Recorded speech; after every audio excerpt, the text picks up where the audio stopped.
Nenek menjual peti mati dengan harga tetap 100.000 yuan per buah. Tapi orang-orang tidak menganggapnya mahal, malah menawar jutaan untuk membelinya. Bahkan para ahli Feng Shui dari berbagai tempat datang untuk menemuinya. Peti mati nenek sangat populer, karena nenek adalah pembuat peti mati surgawi yang terkenal. Setiap peti mati yang dibuatnya mengandung Feng Shui dan keberuntungan. Siapapun yang menggunakan peti mati nenek akan memberkati keturunan mereka dan membawa keberuntungan bagi generasi mendatang. Tapi ketika aku berumur 9 tahun, memar yang tidak dapat dijelaskan muncul di seluruh tubuhku, dan nenek tiba-tiba membuat keputusan untuk berhenti membuat peti mati untuk siapapun. Anehnya, setelah nenek berhenti membuat peti mati, memar di tubuhku menghilang secara ajaib, seolah-olah tidak pernah terjadi apa-apa. Aku pernah bertanya pada nenek, mengapa dia berhenti membuat peti mati, dan penyakitku sembuh. Tapi nenek memberitahuku dengan ekspresi menakutkan, bahwa penyakitku tidak sembuh, karena aku sudah mati, nyawaku dicurinya. Kata-kata nenek membuatku takut, dan dia melanjutkan dengan serius, kamu belum sepenuhnya hidup. Jika kamu ingin menjadi benar-benar hidup, kamu harus mewarisi keahlianku, dan menjadi pembuat peti mati surgawi, dan melewati usia 18 tahun. Jadi aku berusaha keras mempelajari cara membuat peti mati dan seni pemakaman. Dalam waktu kurang dari 10 tahun, aku menguasai keterampilan yang nenek kuasai seumur hidupnya. Namun, pada hari ulang tahunku yang ke-17, nenek tiba-tiba menghilang. Aku mencarinya ke seluruh dunia, dan akhirnya menemukannya di dalam peti mati di rumah kami. Aku pikir nenek sudah meninggal, tetapi dia tiba-tiba berbicara. Dia bertanya berapa umurku. Aku lahir pada tanggal 9 bulan 9 tahun ayam api. Hari ini aku baru berusia 17 tahun. Salah. Mendengar kata-kataku, nenek tiba-tiba membuka matanya, membuatku terkejut. Sebelum aku bisa berbicara, nenek menatapku dengan mata kosong, dan berkata, kamu lahir pada tanggal 9 bulan 9 tahun monyet tanah pada pukul 9.59. Setelah kemarin, kamu sudah berusia 18 tahun. Aku berusia 18 tahun, saat aku mengira nenek pikun. Dia tiba-tiba tersenyum aneh. Menang, nak, kita akhirnya menang. Aku ketakutan dengan penampilan nenek, dan bertanya dengan ngeri, nenek, kita menang apa? Kita menang melawan Raja Yama, menang melawan alam baka, menang melawan Dewa Langit. Suara nenek semakin meninggi, saat dia mengatakan menang melawan Dewa Langit. Suaranya bahkan sedikit pecah, tapi saat itu juga, pupil mata nenek tiba-tiba membesar. Dia langsung meraih lenganku, dan menatap pergelangan tanganku dengan tajam, seolah melihat sesuatu yang sangat mengerikan. Terlihat di tengah pergelangan tanganku yang putih, muncul bercak merah yang sangat mencolok. Aku menelan ludah karena takut, dan buru-buru bertanya pada nenek apa itu. Itu bencana bumi. Nenek terdiam cukup lama, lalu menghela nafas panjang dan berkata, takdirmu istimewa, tak disangka kau lolos dari hukuman langit. Tapi bencana bumi datang lagi. Malam ini jam 12, malaikat maut akan datang menjemput nyawamu. Aku bertanya pada nenek apa yang harus kulakukan. Nenek memerintahkanku untuk segera pulang ke kampung halaman, lalu berlutut dan bersujud di setiap rumah. Setelah bersujud, mintalah sepotong kayu peti mati dari setiap orang, dan harus kembali ke toko peti mati sebelum gelap. Setelah selesai bicara, nenek mendesakku untuk segera berangkat. Segera aku sampai di desa. Sesuai pesan nenek, setiap sampai di rumah warga, aku berlutut dan bersujud. Melihat itu, tanpa kutanya, mereka semua berinisiatif mengambil sepotong kayu dari peti mati mereka dan memberikannya kepadaku. Ini membuatku sangat terkejut, seolah-olah mereka tahu aku datang untuk meminta kayu peti mati. Saat aku kembali ke toko, nenek sudah duduk dari dalam peti mati. Nenek menatapku tanpa ekspresi, dan berkata, nak, bencana bumi akan segera datang. Malam ini juga, buatlah peti mati dari kayu peti mati yang kau bawa. Tidak ada persyaratan khusus untuk peti mati ini, asalkan kedap udara dan tidak tembus cahaya. Setelah peti mati selesai, bersujudlah 3 kali ke peti mati itu, lalu masukkan tubuhku ke dalam peti mati. Pakunya hanya dipaku setengah saja. Ingat, melihatku mengangguk, nenek mengingatkan untuk terakhir kalinya, peti mati harus selesai dibuat sebelum jam 12. Saat membuatnya, apapun yang kau dengar di luar, jangan buka pintu, dan jangan biarkan siapapun tahu kau sedang membuat peti mati. Kalau tidak, semuanya akan sia-sia. Paham? Nenek tiba-tiba meninggikan suaranya, dan berteriak, cucu mengerti. Aku segera menjawab, lalu aku tetap tak bisa menahan rasa penasaranku dan berkata, tapi, Nek, bagaimana kalau malaikat maut datang menjemputku malam ini? Mendengar pertanyaanku, nenek tiba-tiba membuka tangannya, dan berteriak dengan penuh semangat. Yang positif melahirkan yang negatif. Yang negatif melahirkan yang positif. 100 kayu menjadi peti mati. Umur sepanjang langit. Apa artinya? Sebelum aku bisa bereaksi, tubuh nenek bergetar, tiba-tiba menjadi kaku, terjatuh tegak ke dalam peti mati. Nenek telah pergi. Nenek, aku tersadar, berteriak memilukan pada nenek. Mungkin karena suaraku terlalu keras, mengganggu kayu peti mati yang aku tumpuk di luar pintu. Terdengar suara gemuruh yang keras. Semua kayu peti mati itu runtuh. Dari tumpukan kayu yang berantakan, muncul seekor ular putih sepanjang 19 meter. Ular itu terus membungkuk ke arah nenek. Aku terlalu takut untuk berbicara karena kejadian aneh ini. Ketika aku melihat lebih dekat, ular putih itu menghilang. Yang tersisa hanyalah tumpukan kayu yang berantakan. Seolah-olah tidak pernah ada. Sudah terlambat. Cepat buat peti mati. Saat aku hendak mencari ular itu, tiba-tiba terdengar suara nenek di kepalaku. Aku menoleh ke belakang, tapi tubuh nenek hanya terbaring tenang di dalam peti mati. Meskipun aku merasa aneh, aku tidak berani menunda lagi. Aku segera mengambil pahat dan peralatan tukang kayu, dan mulai membuat peti mati.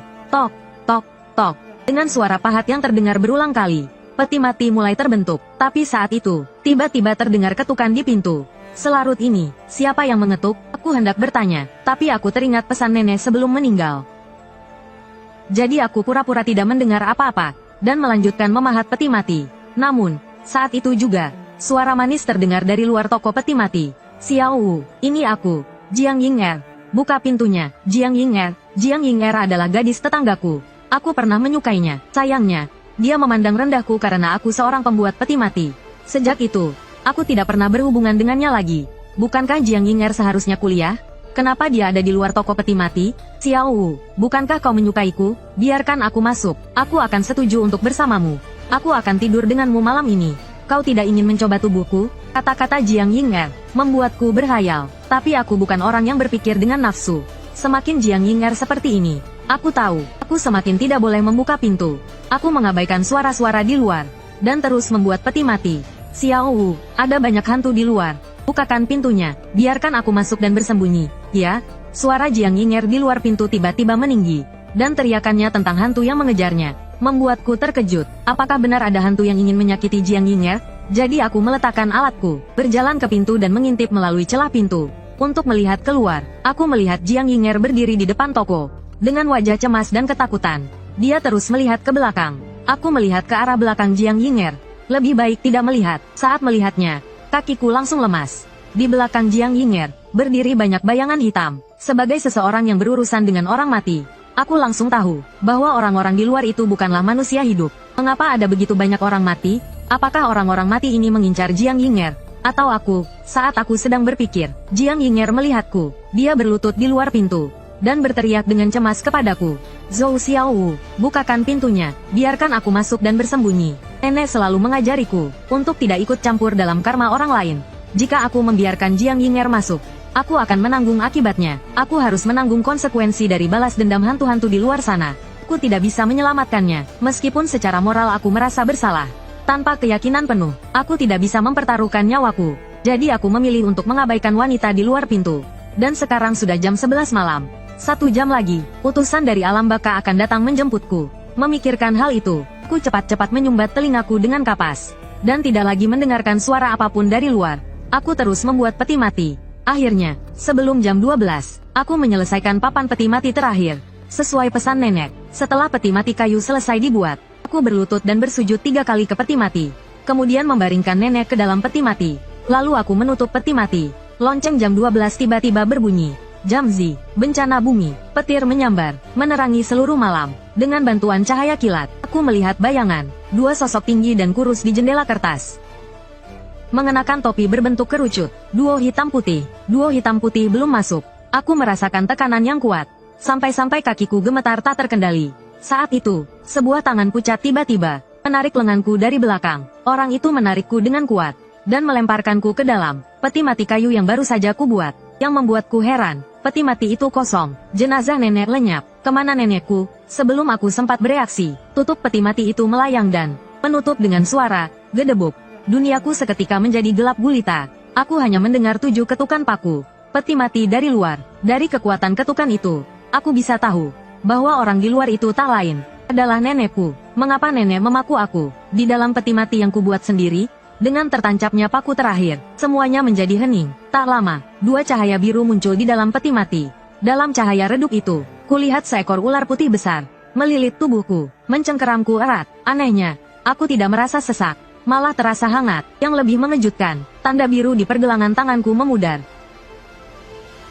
Hingga akhirnya, jika tidak diperhatikan, hampir tak terlihat. Apakah aku telah berhasil melewati bencana bumi? Saat aku berpikir demikian, ku dengar pintu di luar berderak keras, seolah didorong terbuka. Lalu, 2 tekanan kuat mendekat. ke arahku. Akhirnya, berhenti tepat di atas peti matiku. Walau tak terlihat, aku bisa membayangkan orang-orang dari dunia bawah sedang menatap peti matiku, tanpa persiapan. Tutup peti mati dibuka dari luar. Kulihat dua wajah, satu hitam dan satu putih, menatapku dari atas peti mati. Tekanan itu, seperti dua gunung besar, menindih dadaku, membuatku tak bisa bergerak. Zhou Xiaowu, kau bukan milik tempat ini. Ikutlah dengan kami. Saat mereka mengulurkan tangan untuk menangkapku, seekor ular piton putih besar melesat dari peti mati, menatap tajam kedua orang itu. Melihat ular itu, kedua orang itu mundur 2 langkah. Lalu, mereka menenangkan diri dan menatap ular putih itu. Tuan Yinja, cucuku belum waktunya mati. Kalau kalian berani membawanya, nenek tua ini tidak akan memaafkan kalian. Saat nenek bicara, ular putih itu meliuk-liukkan tubuhnya yang besar, seolah-olah menantang si kembar hitam putih. Si kembar hitam putih tidak peduli sama sekali dan berkata dengan serius, Zhou Xiaowu sudah mati 18 tahun yang lalu. Dia seharusnya tidak hidup di dunia ini lagi. Kau dan siluman ular ini tidak bisa menghentikan kami. Yang melahirkan Yin, Yin melahirkan Yang. 100 kayu menjadi peti mati. Umur setinggi langit. Buka mata anjing kalian dan lihat, apakah cucuku orang hidup atau mati? Setelah selesai berbicara, nenek mengeluarkan cermin perunggu Bagua dan mengarahkannya ke tubuhku. Di dalam cermin, 3 api yang kuat berkobar dari tubuhku. Melihat ini, si kembar hitam putih berkata dengan sangat terkejut. Kau tidak takut kutukan langit? Bukan urusan kalian. Sudah ku bilang, cucuku belum waktunya mati. Kalian tidak bisa membawanya hari ini. Mereka melihat ular putih raksasa di dalam peti mati. Akhirnya, mereka saling memandang. Mereka berdua meraih bahuku dan menarik jiwaku keluar dari peti mati. Namun, begitu si kembar hitam putih keluar, mereka langsung tercengang. Di luar pintu, berkerumun banyak orang mati yang mengenakan pakaian kematian, menghalangi jalan si kembar hitam putih. Aura Yin yang terpancar dari orang mati itu tidak kalah kuat dari si kembar hitam putih. Kembar hitam putih, cucuku belum waktunya mati. Kalau kalian tidak melepaskannya, jangan salahkan nenek tua ini. Begitu suaranya jatuh, ular putih raksasa di dalam peti mati menerjang si kembar hitam putih. Si kembar hitam putih ketakutan dan cepat-cepat melepaskan tangan mereka dari bahuku. Mereka berubah menjadi 2 bayangan cahaya dan menghilang dari toko peti mati kami. Begitu si kembar hitam putih melepaskan tangan mereka, jiwaku langsung kembali ke tubuhku. Tekanan seperti batu besar di dadaku juga menghilang tanpa jejak. Saat itu, aku baru menyadari bahwa aku berkeringat deras. Seluruh bajuku basah kuyup. Nenek, apakah mereka sudah pergi? Aku keluar dari peti mati dan melihat sekeliling dengan hati-hati. Ular putih itu hilang lagi. Hanya nenek yang menghadap pintu, membelakangiku, berdiri diam di pintu toko peti mati. Di luar pintu ada cahaya bulan yang terang. Di dalam pintu ada kegelapan tak berujung. Nenek membelakangiku dan berkata dengan tenang, malapetaka bumi belum hilang. Mulai sekarang, 3 tahun mendatang kamu akan mengalami pergolakan kecil, dan 9 tahun mendatang pergolakan besar. Setelah melihat kekuatan dari Dewa Hitam Putih, hati saya langsung berdebar kencang. Saya bertanya, Nenek, apa yang harus saya lakukan? Asal-usulmu, untuk menghilangkan malapetaka bumi sepenuhnya, kamu harus mencari tahu dulu takdir hidupmu. Siapa sebenarnya kamu? Apa? Ingat apa yang nenek katakan sebelumnya? Bahwa takdirmu nenek curi dari lembah 1000 hantu. Dari dalam peti mati emas, mendengar kata lembah 1000 hantu lagi. Seluruh tubuhku merinding. Nenek memberitahuku bahwa aku hanya bisa menghilangkan malapetaka bumi sepenuhnya dengan mencari tahu asal-usulku dan menemukan warisan yang sesuai di lembah 1000 hantu. Ekspresi nenek melunak dengan sedikit rasa sedih. Beliau berkata, cucuku, waktu nenek tidak banyak lagi. Terakhir, ada 3 hal yang harus nenek sampaikan padamu. Dengarkan baik-baik. Hal pertama, saat ayam berkokok, segera kembali ke desa. Cari 8 pria kuat di desa untuk menggali peti mati kakekmu. Apapun yang pertama kali kamu lihat di dalam peti mati, pakulah dengan paku peti mati. Jangan ragu. Kedua, setelah kamu memaku benda di dalam peti mati, ambil separuh giok yang ada di balok rumah tua. Pergi ke kota Xijiang dan cari orang terkaya, Jindasan. Katakan padanya bahwa kamu datang untuk menagih hutang 20 tahun yang lalu. Jindasan, orang terkaya di kota Xijiang saat ini. 20 tahun yang lalu sangat miskin dan hampir mati kelaparan. Nenek kasihan padanya, jadi nenek buatkan peti mati untuknya dan menyuruhnya untuk menyimpan peti mati itu di rumahnya. Itu akan menjamin kemakmurannya di masa depan. Jindasan memberikan nenek separuh giok.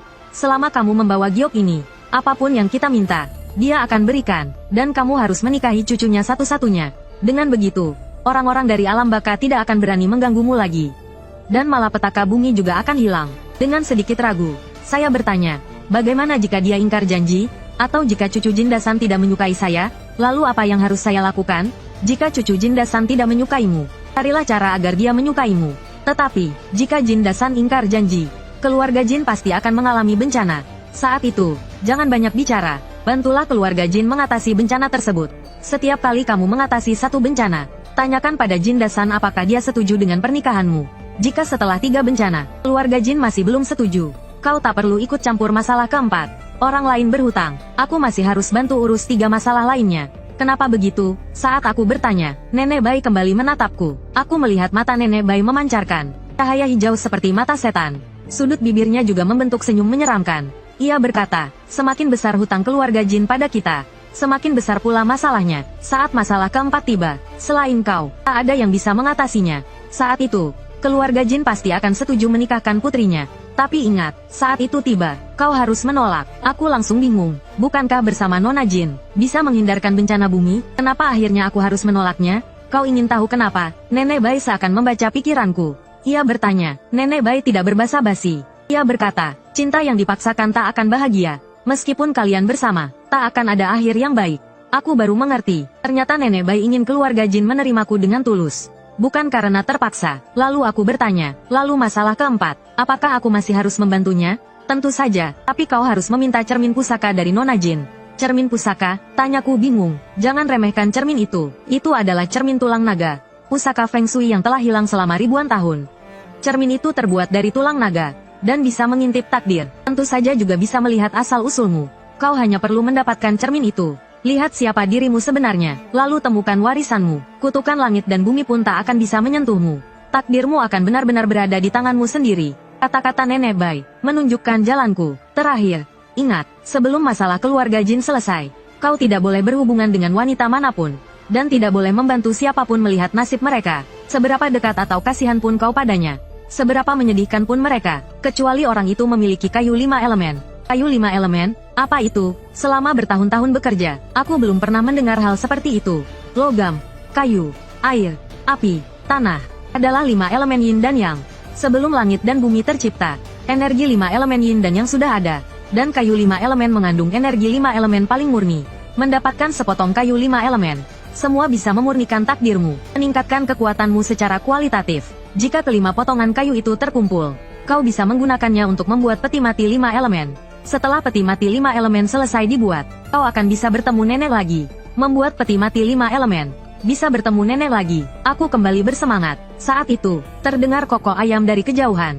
Tubuh nenek bergetar. Tatapannya padaku penuh dengan ketidakrelaan. Nenek Wan, waktunya telah tiba. Semua orang menunggumu untuk pergi bersama. Jangan biarkan mereka menunggu terlalu lama. Pada saat itu, terdengar suara dingin dari luar.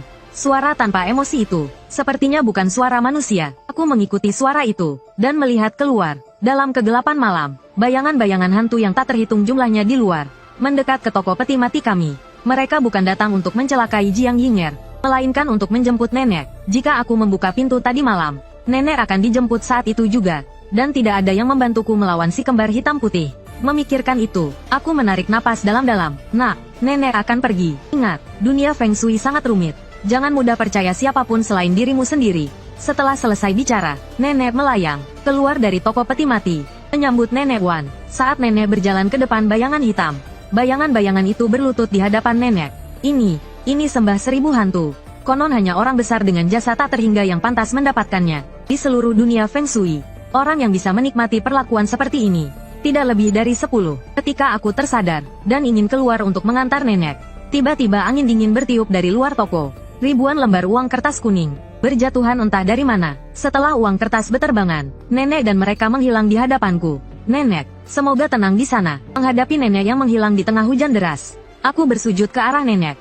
Nenek pernah bilang, setelah ayam berkokok, aku harus memahat sesuatu dari peti mati kakek. Aku tidak berani menunda. Setelah menyiapkan peralatan Feng Shui, aku keluar dari toko peti mati. Tapi saat aku menutup kedua pintu kayu, terdengar suara dari belakangku. Suara yang lembut dan lemah. Ku menoleh. Terlihat sesosok tubuh. Seorang wanita ramping dan tinggi mengenakan tank top putih. Jiang Yinger. Orang ini bukan orang lain, tetapi Jiang Yinger yang muncul di luar tokoku tadi malam. Jiang Yinger saat ini terlihat jauh lebih pucat dibandingkan tadi malam.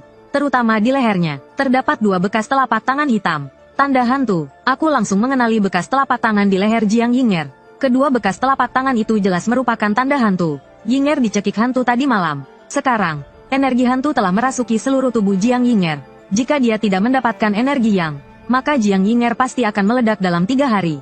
Saat aku menatap Jiang Yinger, dia tiba-tiba memelukku, dan tangannya meraba-raba punggungku. Sambil meraba, Jiang Yinger berkata, "Kak Xiao Wu, tolong aku. Ya, aku menginginkanmu." Tubuh Jiang Yinger yang menempel padaku sangat lemas seperti tak bertulang. Jangan seperti ini. Menghadapi godaan Jiang Yinger, aku menggerakkan bahuku dengan kuat, dan mendorong Jiang Yinger hingga terjatuh ke lantai. Dengan rambut yang berantakan, Jiang Yinger susah payah bangkit dari lantai.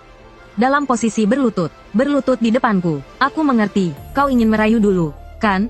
Aku akan membantumu. Saat itu, Jiang Yinger, demi bertahan hidup, seperti kehilangan akal sehatnya, dan mengulurkan tangan untuk membuka ikat pinggangku. Aku langsung meraih tangannya, dan berkata dengan tatapan tajam dan serius, "Jiang Yinger, aku ada urusan. Aku tidak bisa membantumu." Nenek berpesan, sebelum urusan keluarga Jin selesai, aku tidak boleh membantu siapapun, kecuali orang itu membawa kayu 5 elemen. Aku mengamati Jiang Yinger, tetapi tidak menemukan kayu 5 elemen. "Bantu aku sekali ini saja, ya? Kalau kau tidak membantuku, aku akan mati. Kalau aku membantumu, aku yang akan mati." Mendengar jawabanku, Jiang Yinger tertegun sejenak, lalu berkata, "Bukankah kau menyukaiku? Mati demi orang yang kau sukai.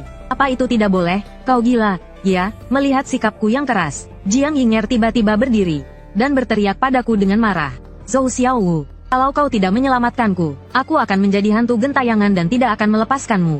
Kalau begitu, aku akan membuatmu jadi hantu sekarang juga." Setelah berkata begitu, aku langsung mencekik leher Jiang Yinger dengan kuat. Semakin kuat cekikanku, sampai urat-urat di dahinya menonjol. Jiang Yinger mulai ketakutan. Dia memukul tanganku dengan putus asa, memintaku untuk melepaskannya. Manusia takut pada orang jahat. Hantu takut pada hantu jahat.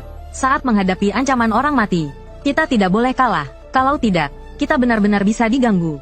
Setelah aku melepaskan Jiang Yinger, dia berjongkok di tanah dan menangis, berusaha untuk mendapatkan simpatiku. Daripada menangis di sini, lebih baik kamu cepat-cepat mencari tabib Cina untuk mengobatimu. Mungkin, kamu masih bisa diselamatkan. Aku memberinya peringatan yang baik, lalu masuk ke mobil Van Wuling yang diparkir di luar tanpa menoleh ke belakang.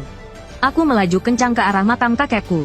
Hal pertama yang nenek minta adalah mencari 8 pria kuat setelah ayam berkokok, untuk menggali peti mati kakek, dan memahat benda pertama yang kulihat di dalam peti mati. Di tahun kakek meninggal, aku baru lahir, jadi aku sama sekali tidak tahu apa yang diletakkan di dalam peti mati kakek. Mungkinkah kakek akan menjadi Jiangxi? Dengan keraguan yang mendalam dan perasaan gelisah, aku kembali ke desa Zhou. Dari kejauhan, aku melihat sosok yang familiar, duduk di depan pohon besar di ujung desa. Zhou Danyu. Orang yang duduk di ujung desa adalah teman masa kecilku, Zhou Danyu. Sesuai namanya, Zhou Danyu bertubuh sangat kekar, dan sangat kuat. Dia juga kenal banyak pria kuat. Nenek menyuruhku mencari 8 pria kuat untuk membuka peti mati. Meminta Zhou Danyu untuk membantuku memanggil orang adalah pilihan yang tepat. Memikirkan hal itu, aku berjalan menuju Zhou Danyu. Zhou Danyu segera melihatku, dan bertanya, "Xiao Wu, bagaimana pemakaman nenekmu? Apa kau butuh bantuan?" Prosesi pemakaman nenek dengan 100 hantu terlalu aneh. Aku tidak tahu bagaimana menjawabnya. Aku hanya mengatakan bahwa nenek telah memerintahkan pemakaman yang sederhana, dan sudah selesai. Lalu aku menjelaskan tujuanku, memberitahu Zhou Danyu bahwa aku ingin memindahkan makam kakek, dan membutuhkan 8 pria kuat untuk membuka peti mati. "Bisakah kau carikan aku 7 orang? Baiklah, aku akan mencarimu orang sekarang." Zhou Danyu tidak banyak bicara, dan menyuruhku menunggu di makam kakekku. Sementara Danyu dan yang lainnya menyiapkan barang-barang, aku pergi ke makam kakek terlebih dahulu, dan mulai mengamati Feng Shui di depan makam kakek dengan cermat. Tempat peristirahatan terakhir kakek berada di antara lembah di depan dan bukit di belakang. Jarak jauh rendah, dan bentuk dekat tinggi. Ini adalah tempat persembunyian kepala naga yang khas. Melihat ini, aku takjub. Makam yang bagus. Tapi dalam hatiku, aku merasa sayang. Tempat dengan Feng Shui sebaik ini agak terbuang sia-sia untuk mengubur orang. Seandainya ada serangga atau binatang yang bersarang di sini, pasti potensi Feng Shui tempat ini akan maksimal. Lalu aku teringat pesan nenek. Kenapa tempat pemakaman kakek begitu bagus? Tapi nenek memintaku menggali makamnya lagi. Apa mungkin ada rahasia tersembunyi di tempat pemakaman ini? Saat aku memikirkan hal itu, si Danyu dan 7 pria kekar lainnya mendaki dari tengah lereng gunung sambil membawa cangkul. Danyu bertanya kapan kami akan mulai menggali. Aku melihat jam, baru jam 6 pagi. Kalau mulai sekarang, mungkin kami bisa selesai menggali sebelum jam 12. Dan tulang belulang kakek tidak akan terkena terik matahari siang. Lalu, aku menyalakan 3 batang dupa di makam kakek, dan bersujud 3 kali. "Kak Xiao Wu, gali petinya cepat, cepat, kita kehabisan waktu." Saat aku berdiri setelah bersujud, Tiba-tiba aku mendengar suara seorang gadis. Siapa yang minta tolong? Aku tertegun, dan melihat ke sekeliling. Tapi selain Daniu dan yang lainnya, tidak ada wanita di makam kakek. Aku bertanya pada Daniu dan yang lainnya, apakah mereka mendengar suara wanita tadi? Daniu tertawa kecil, dan berkata, wanita sih tidak, tapi tadi aku lihat ayam jantan besar di jalan menuju ke sini. Melihat tingkah Daniu, aku hanya bisa menggelengkan kepala. Aku merasa teriakan minta tolong gadis itu ada hubungannya dengan peti mati kakek. Tanpa ragu, aku menyuruh Daniu dan yang lainnya mulai menggali. Li Sangu, yang ikut bersama kami, agak berhati-hati. Kak Xiao, sebaiknya kita tentukan dulu kedalaman galiannya. Jangan sampai nanti peti mati kakek rusak. Aku menghitung dengan jari dan berkata, melihat bentuk gunung ini, peti mati kakek seharusnya terkubur sedalam 3 Ci 3 Cun. Berhentilah menggali di 3 Ci 2 Cun. Baiklah, Li Sangu menandai titik di cangkulnya dengan batu tulis. Lalu mulai menggali makam kakek. Tak lama kemudian, tanah mulai tergali sedikit demi sedikit. Sekop demi sekop tanah digali keluar. Aku memperhatikan tanah yang digali dengan seksama, karena kualitas tanah adalah indikator terbaik untuk menentukan baik buruknya suatu lubang pemakaman. Awalnya, mereka menggali tanah kuning. Setelah 3 Ci, tanah kuning itu perlahan berubah menjadi hitam kecoklatan. Melihat tanah pemakaman yang hitam kecoklatan itu, mataku terbelalak. Tanah pemakaman yang ideal berwarna kuning. Jika berwarna merah kekuningan, itu pertanda sangat baik. Tetapi jika berwarna hitam kecoklatan, ini pertanda buruk. Lubang kepala naga, tanahnya berubah menjadi hitam. Kurasa ada yang salah dengan makam kakek. Dan masalahnya besar. Memikirkan hal itu, aku segera berteriak ke arah Zhou Daniu dan yang lainnya di dalam lubang. Cepat naik, cepat. Suaraku baru saja menghilang. Suara gadis yang jernih itu terdengar lagi. Kak Xiao, apa kau lupa pesan nenek? Jangan berhenti, tidak ada waktu. Gali terus. Kata-kata gadis itu mengingatkanku. Aku tersadar, dan melihat Zhou Xiaowu dan yang lainnya yang hendak memanjat keluar dari lubang. Lalu aku mendesak. Jangan berhenti, terus gali. Mereka saling bertatapan. Daniu menatapku dengan bingung dan bertanya, Kak Xiaowu, bukankah kau tadi menyuruh kami naik? Kenapa sekarang kau menyuruh kami menggali lagi? Jadi kami harus menggali atau naik? Kita menggali atau naik nih? Cepat, aku menatap tajam ke arah tanah hitam kecoklatan itu, sambil mengeluarkan penggaris luban penahan roh jahat warisan nenek dari tas punggungku. Aku terus mengawasi situasi di dalam makam. Karena desakanku, ke-8 orang di dalam makam itu menggali lebih cepat. Tak lama, peti mati kakek mulai terlihat. Melihat peti mati yang muncul dari tanah hitam itu, Zhou Daniu berhenti. Dia membelalakkan matanya dengan kaget dan menoleh ke arahku. Dia bertanya, Kak Xiaowu, apakah kakekmu meninggal secara tidak wajar? Kenapa peti matinya berwarna hitam? Di tempat kami ada sebuah tradisi. Orang yang meninggal karena usia tua menggunakan peti mati merah. Sedangkan orang yang meninggal secara tidak wajar, hanya boleh menggunakan peti mati hitam. Aku sudah memperhatikan peti mati yang menyembul dari gundukan tanah itu. Peti matinya tidak sepenuhnya hitam, melainkan hitam kemerahan. Ini berarti peti mati kakek awalnya berwarna merah. Dan warna hitam ini, disebabkan oleh noda aura jahat. Makam sebagus ini, kok bisa ada aura jahat sebesar ini? Sampai-sampai peti matinya menghitam. Saat aku sedang kebingungan, Daniu berseru kaget. Ada lubang di sini. Aku mengikuti pandangan Daniu. Benar saja, sejari dari peti mati kakek. Ada lubang seukuran kepalan tangan. Daniu membalikkan palunya, dan memasukkannya ke dalam lubang. Seluruh palu itu masuk ke dalam lubang. Lubang ini sangat dalam. Melihat lubang besar ini, kulit kepalaku tiba-tiba merinding. Sumber aura menyeramkan itu berasal dari lubang besar ini. Jelas sekali, lubang besar ini digali oleh seseorang. Saat aku sedang memikirkan siapa yang telah mengusik peti mati kakekku, Zhou Daniu membungkuk dan menemukan koin tembaga di tanah, dan menyerahkannya kepadaku. Aku mengamati koin tembaga di tanganku dengan saksama. Di sisi depan koin tertulis 4 karakter besar Jiang Yu Tongbao. Aku belum pernah mendengar tentang Jiang Yu Tongbao, dan juga belum pernah melihat koin seperti ini. Tapi aku tahu, orang yang melubangi makam kakek pasti memiliki hubungan yang erat dengan pemilik koin ini. Setelah menyimpan koin itu, aku melompat ke dalam lubang makam. Sambil menoleh ke arah Daniu dan yang lainnya, aku berkata, siapkan untuk membuka peti mati. Saat Daniu dan yang lainnya bersiap untuk membuka peti mati merah hitam yang bernoda itu tiba-tiba bergetar. Langit juga tiba-tiba menjadi gelap. Seolah-olah ada sesuatu yang akan keluar dari peti mati. Melihat itu, 8 orang penggali kubur, kecuali Zhou Daniu, wajah mereka semua pucat pasi ketakutan. Salah satu dari mereka, bernama Li Ergo, mengangkat kepalanya dan menatapku. Dia bertanya, Zhou Xiaowu, kakekmu tidak berubah menjadi hantu, kan? Sebelum aku sempat menjawab, Zhou Daniu membentak Li Ergo. Omong kosong, kau kebanyakan nonton film zombie.